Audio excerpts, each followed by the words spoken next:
Hey, my name is Warner Workman, son of the American Revolution in the Sergeant Major John Champ chapter here in Loudoun County.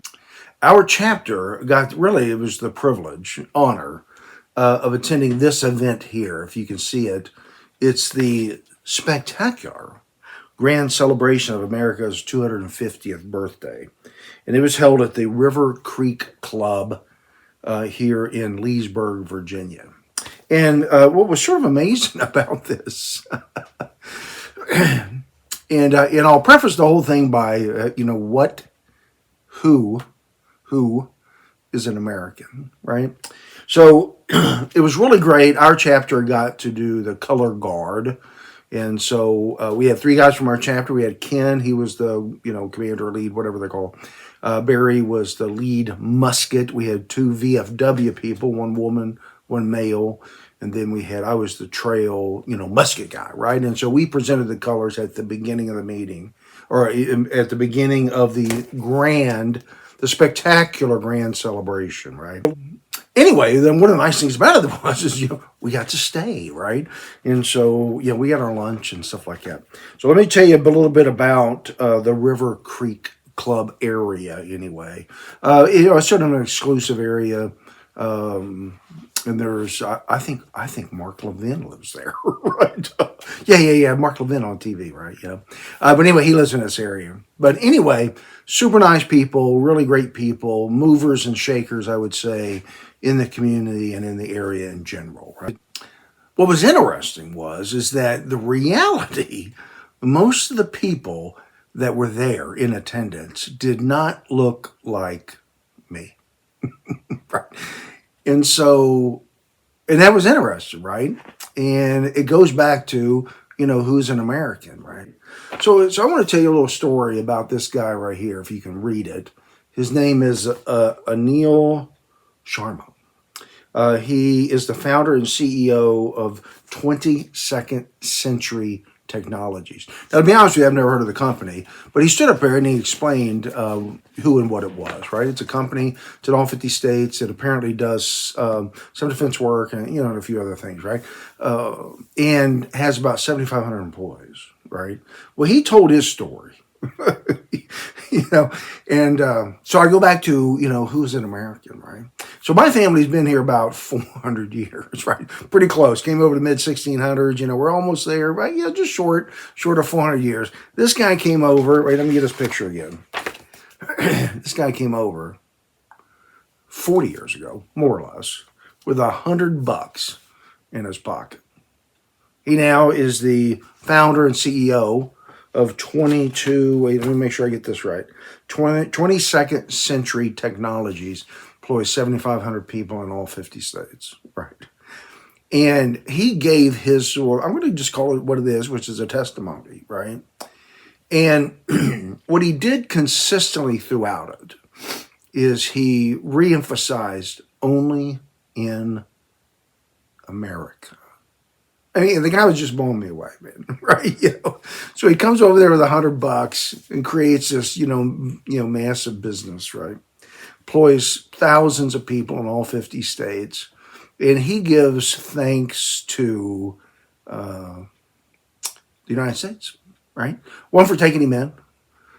Two, truly the land of opportunity, that if you work hard and you apply yourself and you make some smart moves and you just do smart things, that you can be successful. And he's obviously hugely successful with a company of 7,500 employees, right? And if you sort of think about it, so I've had the privilege of traveling all over the world, right? So I've lived overseas twice. Used to live down in Panama. Used to live in Guam. I've been in literally over 100 countries. And, most of the countries I've been to, the people don't look like me, right? I really didn't travel that much in Europe. It's mainly Asia, Central South America, Africa, stuff like that. So through all these countries, right, if you go to Japan, it's very easy to pick out the Japanese people, right? If you go to China, you can pick out the Chinese people, right? And, I could never really live in, Japan and say, oh, I'm Japanese, right?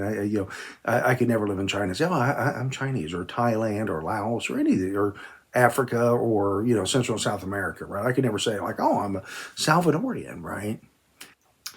And this guy right here can call himself an American, and not one person will challenge him.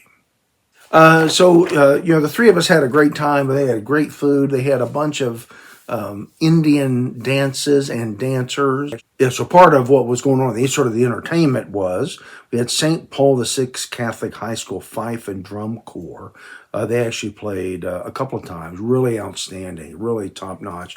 The guys looked sharp, guys and gals. They looked sharp, did a really good job. The guy who was sort of, the head of it, the lead high school guy of it, actually did a violin. I'm going to call it a solo because he was playing for some dancers. I won't go into it, but it did a really good job. And I talked with him afterward, just real briefly. I wanted to let him know how great of a job he did, right?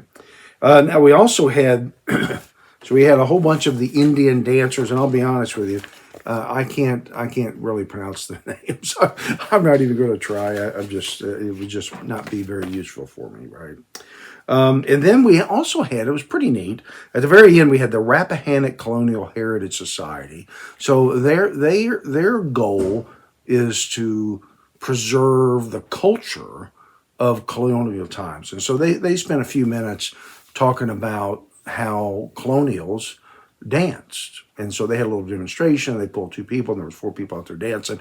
And that Paul VI kid, he was playing the fiddle, the violin, while they were out there dancing. Again, it was a top-notch event. Now, in the back of the little program here, there were some people that actually wrote messages for America in 2276, right? 250 years from now, right? And as the pictures are going by, I'm going to read these to you, right? From the rolling hills of Loudon, I still believe the American dream is alive. Hard work, open hearts, and liberty for all. May our kids share it freely in 2276. God bless America. And that's from a proud farmer's daughter. Another one is, America means second chances and endless horizons. As a teacher in Leesburg, I see it every day in my students' eyes. Here's to 250 more years of dreams becoming true. That's a Loudoun County teacher. A Blue Ridge Highlander says, I love this country for its wild spirit, from the Appalachian trails to the Silicon Valley dreams. May we always choose courage over comfort. 2276, we're rooting for you. So from a veteran, forever grateful, in the land of Washington and Jefferson, I pledge my hope that equality isn't just words, but the heartbeat of every generation. America, you're worth fighting for. There's one from your neighbor on King Street. He says, from backyard barbecues to the 4th of July fireworks over the Potomac, America is family, grit, and grace. May the next 250 years shine even brighter with unity and kindness. From a small business owner, the American dream isn't a gift. It's a garden we tend together. Plant seeds of courage, water with justice, harvest hope. Virginia stands ready for tomorrow. So this event was, one obviously of many, and we got the honor and the privilege to be color guards for it. I hope some of the other chapters, have, similar types of experience. I'm going to encourage the other chapters as well to, do these videos, put them online. Let's document the things that we're doing, Sergeant, or the Sons of American Revolution that we're doing in support of the 250, right? We want what we do to be memorable to all. So, one of the things I liked about the program, right, is there's actually a letter in here from the President of the United States, right? And it just starts out, I send my warmest greetings to those attending America's 250th birthday spectacular in the great Commonwealth of Virginia. It says, as we celebrate the 250th anniversary of the signing of the Declaration of Independence this year, we acknowledge with gratitude and pride that July 4th, 1776 represents the most seminal event in all of human history. And then it goes on. The First Lady and I send you the best wishes for a wonderful afternoon of celebration and festivities. May God bless you, and may He continue to bless the United States of America. Now, with that said, there's also one in here from the first female governor, I think, of Virginia as well, Abigail Spanberger. So with all that said, we had a great time. We proudly, displayed the colors, presented the colors of this, 250 birthday celebration. And again, I'm going to ask y'all guys as just a thing to ponder, right? Who is an American?